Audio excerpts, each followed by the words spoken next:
All right. Today we will be doing the notes. So,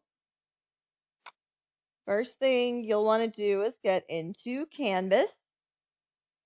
And then you are going to go down to Government. And you are going to click on, you're going to click on Notes Gov.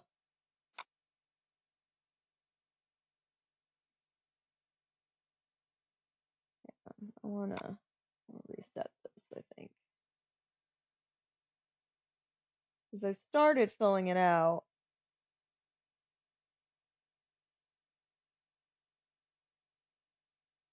And I am going to have this PowerPoint open here. Eventually, I want to be able to have this open without having to have this open. Now, there are two notes in here, so it's not this one. It shouldn't even let you in. All right, so Notes Government. And you are going to click Take the Quiz. All right, now I'm going to get rid of that. And I'm going to scoot this over to the side. All right. Now, the spelling is absolutely important. If you spell any of these words wrong, then it will count it wrong. It doesn't matter if you capitalize a word, but if you spell it incorrectly, it will be wrong.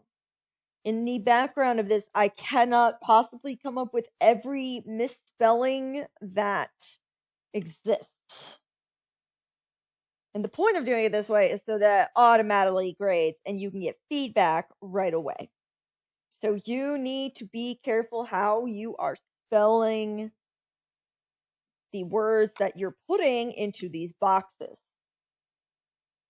because the computer is grading it. So since the computer is grading it, I can only put in the correct answer spelled correctly. So be careful. All right. The first type of government is monarchy. And so the way this works is we're going to put in the missing words. So form of government in which absolute authority lies with a single person. Usually it is a hereditary figure. So that means being passed down, father to son. If they don't have sons, then father to daughter. And if they don't have children, then maybe to the nieces, nephews. Normally it's like family handing it down.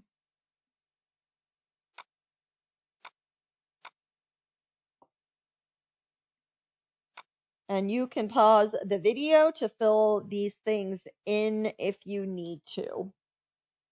All right. There are two main types. One is absolute and one is constitutional.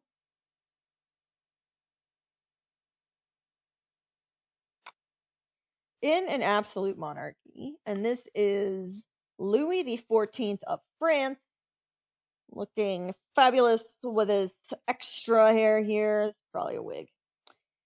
Being crowned by an angel, crowned by God. That's going to be important for these absolute monarchies. Fancy horse. Everything's fancy. Fancy clothes. Look at those sleeves. All right. Country controlled by a single monarch with no elected representative. Monarch has absolute absolute control, complete control. They do what they want. They make the laws, they change the laws, they decide when taxes go up, go down, they decide everything. They change whatever they feel like. They believe that God speaks through them, and the people normally believe that God speaks through them, and therefore they will follow anything that um they will follow anything that the king or queen says, because they're like, well, God is saying it. This gets a little more complex later when you've got multiple monarchs and everyone's telling them God's talking to them, but they are like, their plans are different. So let's say you've got the monarch in Italy, and the French monarch is like, hey, God is telling me to invade Italy. And Italy's like, I don't think so. God is telling me you are not invading Italy. So that's where we're going to end up with some issues.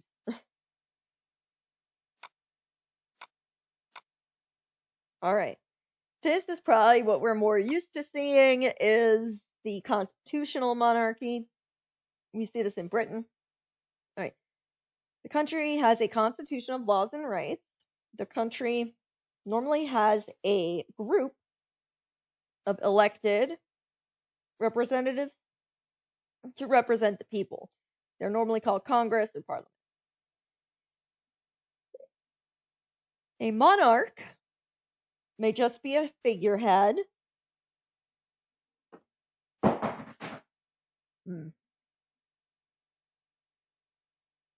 Has no control. They are basically celebrities. They are not deciding about taxes. They are not making laws. They're not really doing anything like that. This is a picture of Parliament, which is like our Congress, but they face each other. Let's say this Democrats, this Republicans, they face each other and they argue back and forth.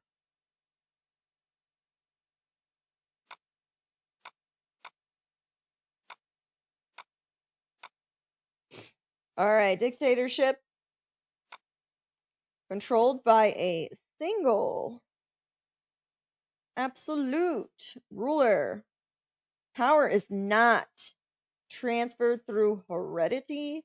It can be, we saw that in Cuba where Fidel Castro died and his son took over. So it can be, but it is not necessarily what's going to happen. Somebody could go and take over. They could appoint, I mean, if they wanted to appoint their best friend to be the next dictator, then they could do that. It doesn't have to be somebody in their family. Let's say all their sons are a disappointment and they're just looking at them like, oh, no, no, no. And instead they're like, this, I know this kid's better. This kid is, he can rule. So if they were to be like, hey, this needs to be my successor, then that's how it's going to go. I do believe North Korea, Kim Jong-un is not the oldest brother. The oldest son of Kim Jong-il, who died, and then Kim Jong-un took over. So it kind of was up in the air. So it was not like true that this, who was going to take power. It did not just go to the oldest son. Most dictators take power by force and use the military to control people. It's like the military is almost like their police force.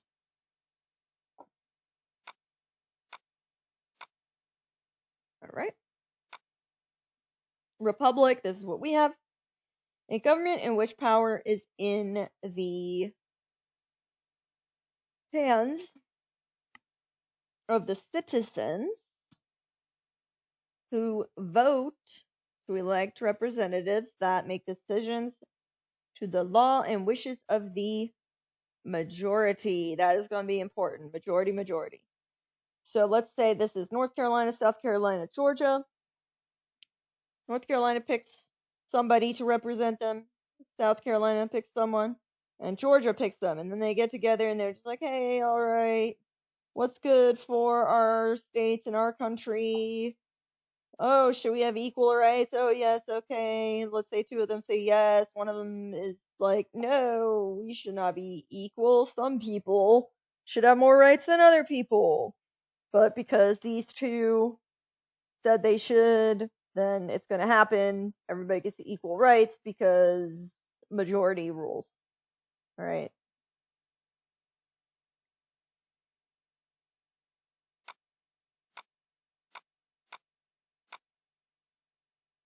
My favorite picture, like, of the year. A form of government in which people choose leaders and make decisions by voting. Majority rules. An organization or a city where everyone is treated equally and has equal rights. So that is the goal. Historically, we've seen that even though people will say something is a democracy, certain groups may not have any choice, any voting rights. The goal is to eventually have everybody, but yeah.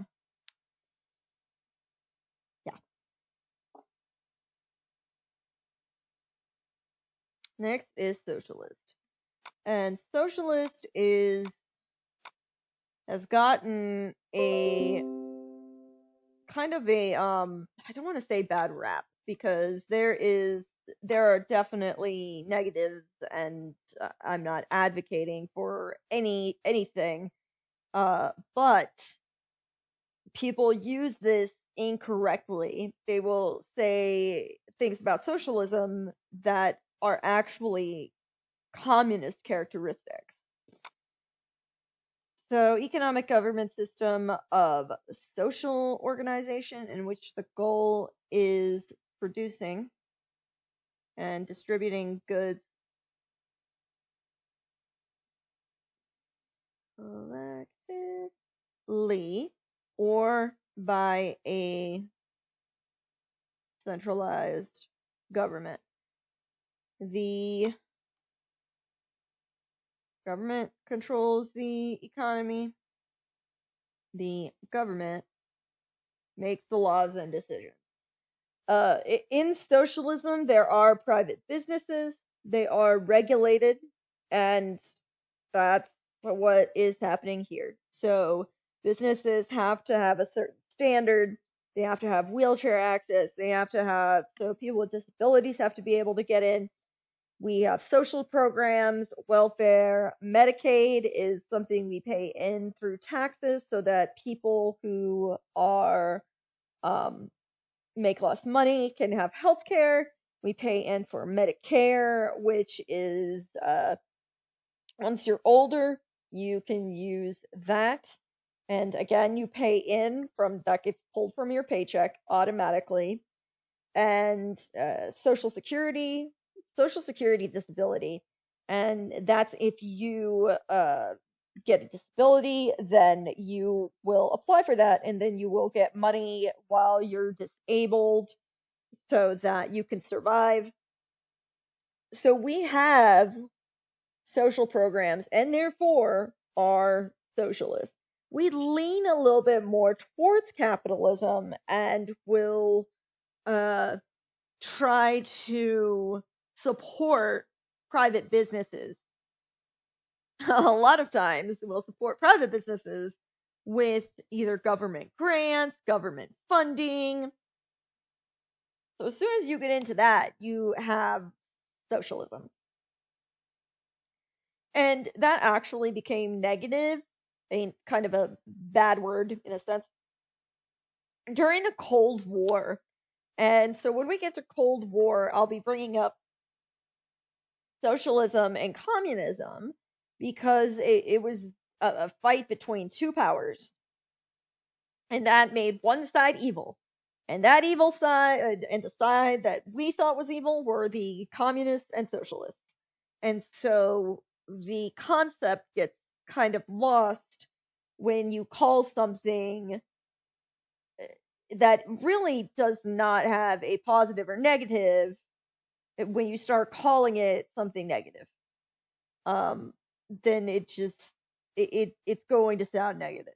So this is just one of the things that comes up when voting rolls around and people start talking about socialism. They'll say socialist democracy. I don't really know why, because it's there's one type of socialism, and they'll do that saying to make it sound better, but really it is what it is. Now, communism, I have never seen a actual government that is communist in the ideal sense of the word. Let's fill it in first. A government or economic system characterized by the collective ownership of property and by the organization of labor for the common advantage of all members. A system of government in which the state plans and controls the economy and holds all the power. Characteristics include no private property, no individualism, no capitalism, and the promise of utopia. Utopia is essentially like heaven. You have what you need to be comfortable. So, okay, you don't need a TV, but you'd have one. That's the idea, all right, that you'd have it. The problem with communism is historically we've seen it doesn't work for a few reasons. One, because the people who try to make it happen will always be more powerful than the rest of the population. And if we're talking about equality and everybody's equal, then that shouldn't happen. Everybody should be the same. If you look at, for example, North Korea, and the guy who's in charge is Kim Jong-un, he does not live in a regular house. He lives in a mansion. It costs a lot of money, so he makes more than, let's say, regular people. The other issue is that if you have communism, then the people who, let's say you go to work and you are working really hard and you're doing what you need to do to make your money. And then there's the person next to you and you're just looking over and they are not doing much of anything. You're just glancing every now and then and you're just shaking your head because you're like, man, you're not doing anything. And then you start thinking, why am I working so hard? We're making the same amount of money. If I work like this person, I'll still make the same amount of money. So why am I working so hard? So in a sense, productivity has a tendency to go down. The countries who have advocated for communism have normally made very, very bad economic choices. This guy, Chairman Mao, and I think, and even Stalin, they put their money into this, more Mao than anything, put their money into this type of steel, and they were like, oh, this is so great, and try to trade it, and it was like the worst thing ever. So that really was bad for their economy, and you'll see a lot of times people are poor. The people who are rich they do not want to give up their money to the, let's say, lower class, even though in a communist utopia, everyone should have the same amount. It's very hard to give that up when you have it. So I've never actually seen communism in its true form work. The guy who wrote about this first, his name was Karl Marx, and he was a philosopher. He was not a politician.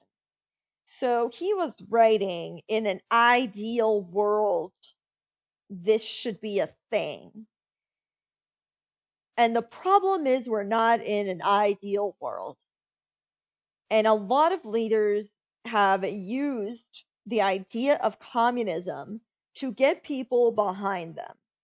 And since there's normally a bigger working class, if they get a bunch of people behind them, then they will get elected and they will get power faster. So if you are starving, all of a sudden somebody telling you, hey, everybody's going to be equal and you're going to have food sounds really, really good to you. And so they used this idea to bring them to power, but then they don't want to give up any of the power for everybody to be equal. Communist comes from community, that's why you see part of that in there. And that's why it's never really worked. So normally if you see communist, you'll see another form of government that goes with it. So communist dictatorship, where the dictator kind of pushes communist ideas, but never really achieves communism as a government. Maybe an oligarchical government that again says communism is their thing. So China, or what China was before, really. There was just one party, it was the Communist Party. They're pushing this idea of we own everything. They were controlling the internet. There were no private businesses. Everything belonged to the government in a sense. And so this smaller group was making a decision. There was no competition. There was nobody who spoke against each other. So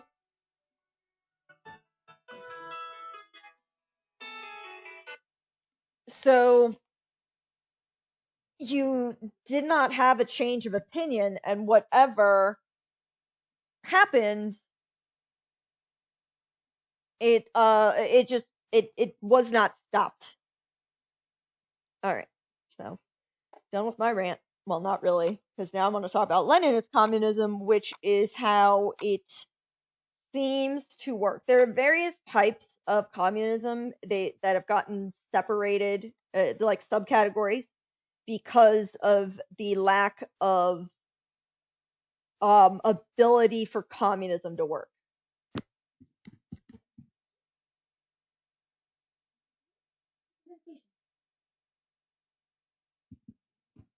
All right. So we've got a system of government in which the state plans and controls the economy, holds all the power.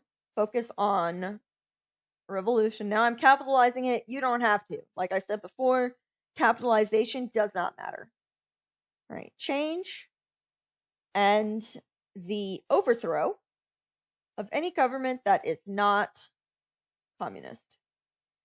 Often one authoritarian party holds all the power. So this is kind of what I've been talking about. This is communism in its early stages. When we talk about this revolution. So they're going in, they're wanting change. Lenin came in and kind of fought against a monarchy. And so the idea was revolution, let's overthrow the monarchy kind of deal. And it happened. And the people were poor. So this sounded good. You know, everybody equal. Sounds great. Some dude is living in a palace and he's rich. And you're like, hi guy, we're starving. Can you do something? And he's like, no, we don't. No, I can't do anything. So they had a revolution and they overthrew and they killed the Tsar, which is basically king of Russia. All right. A form of government where the power lies with a small group of people, a dominant class or clique. So this was communist China. There was only one party. There were not other parties that were going to argue against them. That's all you had. You had nothing else. You had to be communist. We can even talk about this in a smaller form where it's even less people. So let's say, I don't know, you could say like 5, just like small group. And normally you could tell they definitely have privileges above anybody else.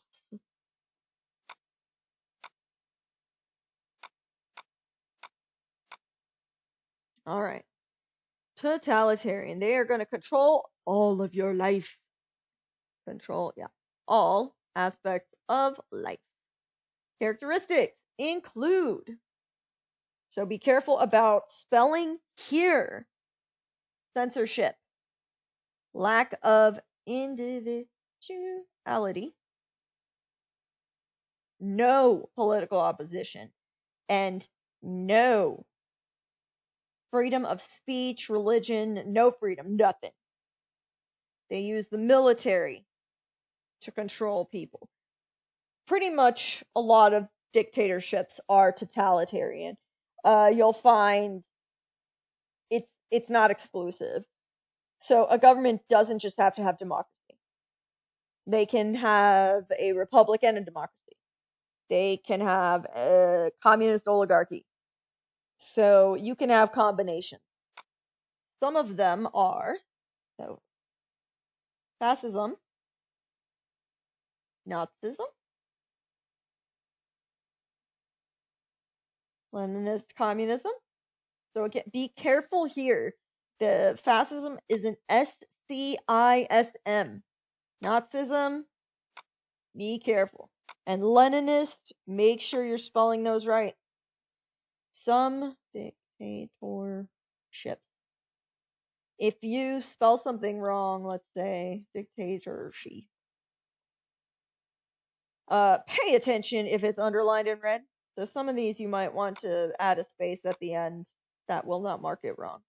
All right, so that you spell this thing right. Control everyone, controlling the newspapers, controlling what people see.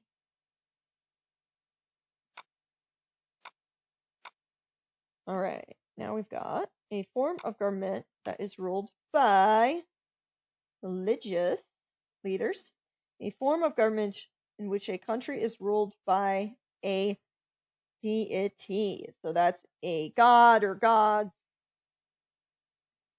Normally, what we see now is this will happen in the Middle East, and they are following Islam. There is also Vatican City in Italy. They are Catholic, and they will put this into their laws specifically.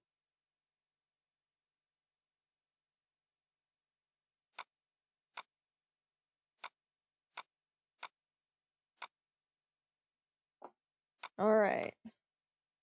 Absence of government. The state of lawlessness or political disorder due to the absence of governmental authority. Individuals enjoy complete freedom without government. Usually a transition between governments. Probably should take out enjoy. Complete freedom is not necessarily amazing when you don't have a police force, you don't have a fire station, you don't have anybody to help you, you don't have the military. If you're getting invaded, sucks for you. You can't stop it. There's nothing there to give structure. If we look at it, it's like in the Old West when, somebody, you challenge someone to a duel if they make you angry or you feel like somebody wrongs you. If somebody burns your house down, you thought it was them, you might go with your friends and go burn their house down. There was no, like, this is before you end up with the sheriff, right? Eventually, most places are like, yeah, we need a sheriff to kind of like deal with this mess because yeah, this is a little too much. I want to just come home and eat my dinner and relax and not stand there on the porch with a shotgun. If you want to see a government that is an anarchy, you can look up Somalia and see how well that's working for them. And the answer will be it is not. It is very very disorderly, very dangerous. Do not visit there. At least not yet. All right. Now we're getting to these were the test questions that always showed up repeatedly on the NCFE.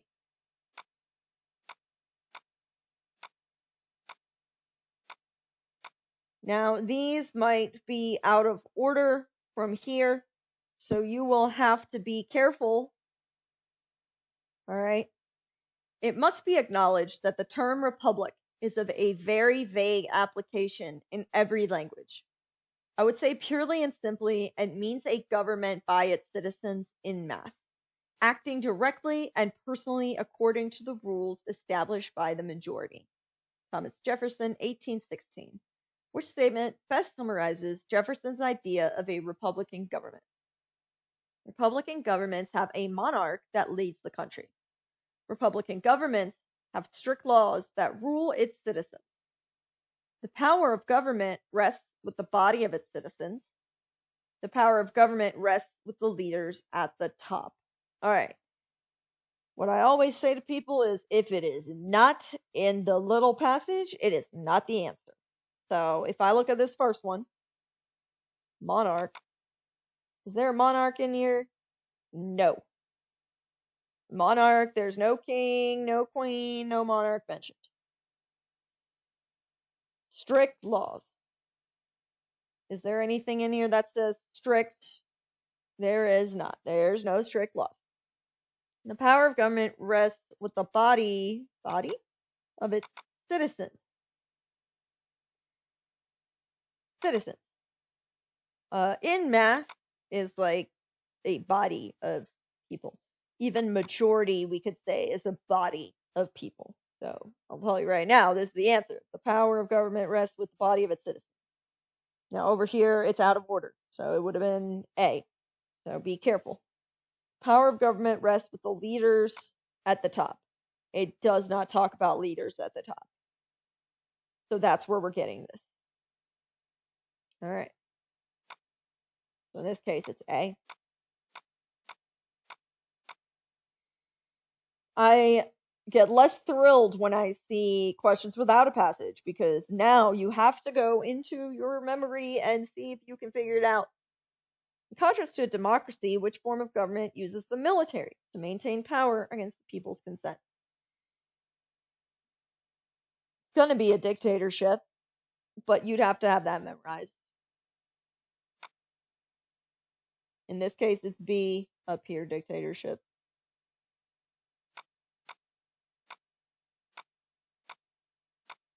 All right. How do governments influence art and literature in non-democratic societies? Now, think about that in comparison to here. So this is the opposite of a democracy is a dictatorship, essentially. So we want to think about dictatorships when we look at this. Governments allow freedom of expression and design for all creators of artistic expression. No way is that happening in a dictatorship. Citizens are commonly exposed to government-sponsored art and literature in the form of propaganda. And that's going to be the answer.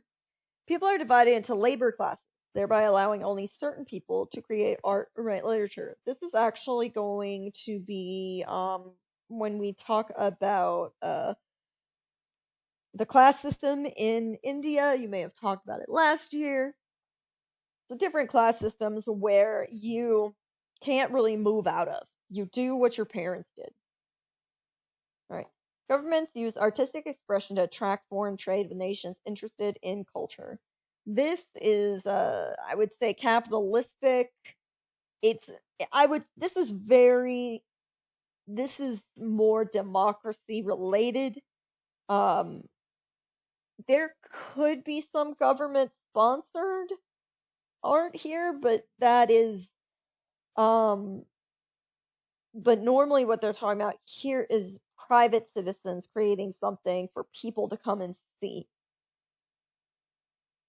So this one's a little more difficult because you would have to memorize this. That's why when I see this, it's better because I'm like, oh, okay, we have this.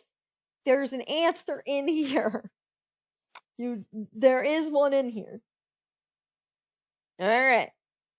The political liberty of a subject is tranquility of mind, arising from the opinion each person has of his safety. In order to have this liberty, it is requisite the government be so constituted as one man need not be afraid of another.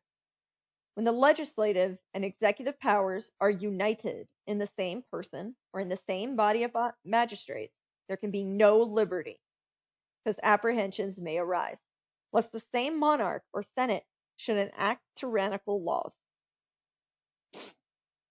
to execute them in a tyrannical manner. Again, there is no liberty if the power of judging be not separated from the legislative and executive powers. So it's saying if powers are combined, then there's no liberty.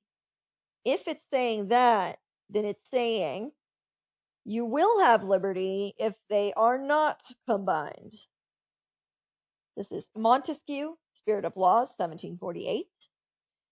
We will talk about him during the Age of Enlightenment, which statement best summarizes Montesquieu's view of government. Government should be divided so it remains fair to its citizens. Government should be controlled by one body of magistrates. Government should be ruled by a monarch. Government should not give too much liberty to its people. All right. Monarch is not mentioned. There's nothing. Well, no, I think it kind of is. Hang on. So, it is mentioned.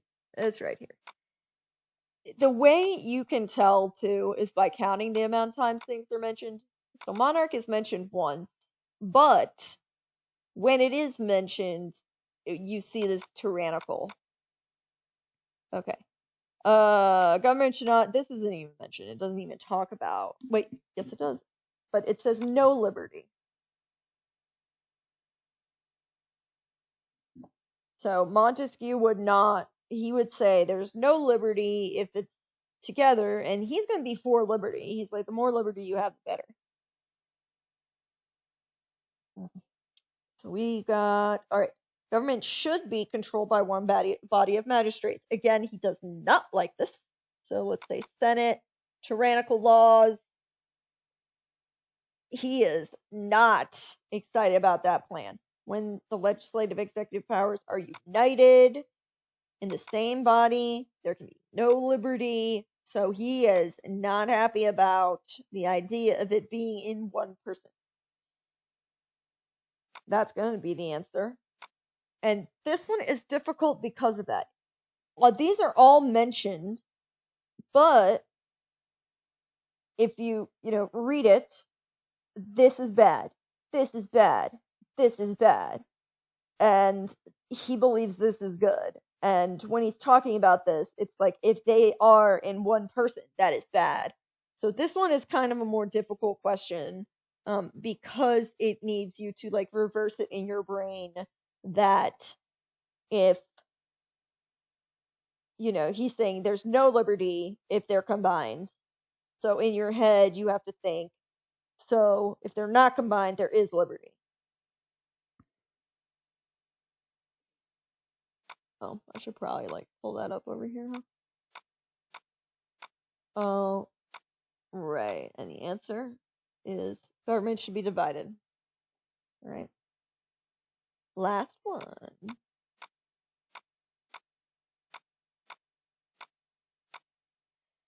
people are extremely well qualified for choosing those whom they are to entrust with part of their authority. This is again Charles de Secondat, Baron de Montesquieu, French guy, of laws directly derived from the nature of government, 1748, which summarizes Montesquieu's view of the responsibility of citizens in a democracy. Respond to public opinion polls, lobby for new laws, vote for their leaders, take part in election campaigns. So we're going to match up. All right, let's see. Public opinion polls. Does it talk about opinion polls? Qualified for choosing? I don't think opinion polls is enough to consider it choosing leaders. Lobby is a little difficult of a word. You need to know that it's a bunch of people, they're trying to get politicians to pick the laws that they like, to vote for their leaders. And this is the answer. I'll tell you that. Because, and this is why, if I were to say why, this is what you would need to give me. Choosing matches up with vote.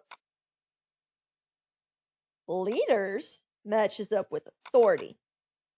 So if I ask you, why is this the answer?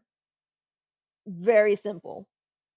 The people are well qualified. Choosing matches up with vote, and entrust with their authority matches up with leaders. It's not a very, so if I were to ask you why, don't start freaking out about that. It's just matching up these words. All right, now let's see how we do. Let me get something wrong. Yep, watch. I spelled something wrong.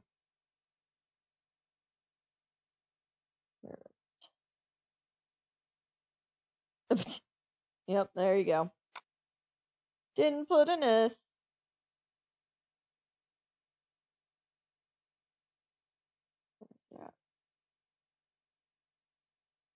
Ah.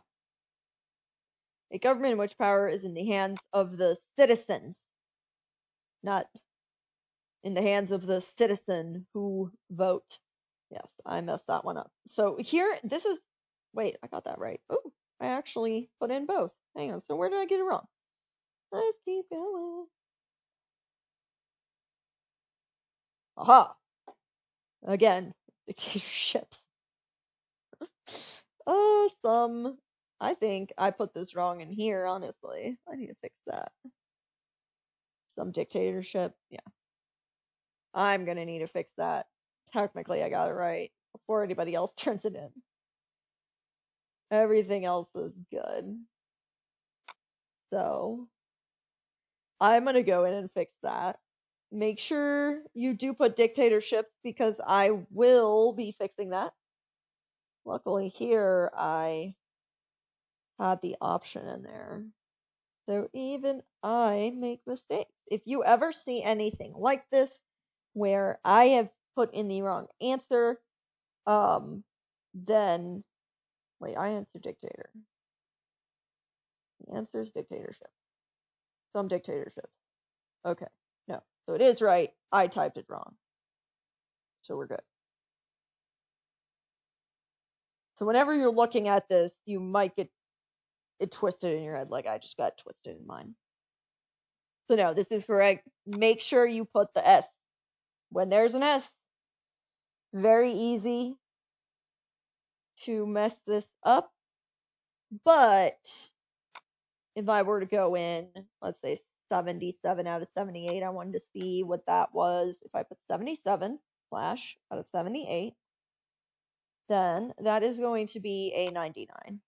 So 98, but because the 7, that's going to bump that 8 up, so it's a 99. So not too bad. I can deal with that. Basically 1 point off. I will live. All right. And that is it for our government notes.